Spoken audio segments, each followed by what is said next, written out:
Never travel abroad if you don't know these things. Never travel When you go abroad. to Thailand, you realize that gender can be divided into 18 types.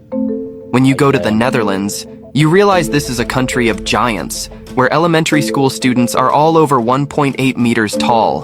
When you go to Penang, Malaysia, you realize that this small city full of Chinese flavors lets you eat until you're full with just $12. When you go to Hungary, you realize that if you don't date, you have to pay a single tax.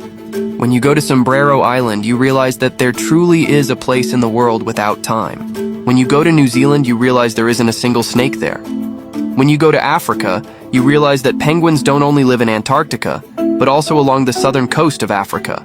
When you go to Egypt, you realize that the area around the pyramids is not a vast desert, but a densely populated city. When you go to Iceland, you realize there isn't a single mosquito there. When you go to Dubai, you realize that lions and tigers can be kept as pets. When you go to Germany, you realize that working overtime is against the law. When you go to Northern Europe, you realize that men stay at home to take care of children, while women go out to work. When you go to Scotland, you realize that men there really like wearing skirts. When you go to Greece, you realize that although Greece was founded less than 200 years ago, the country has gone bankrupt 4 times. So, what other interesting facts do you know?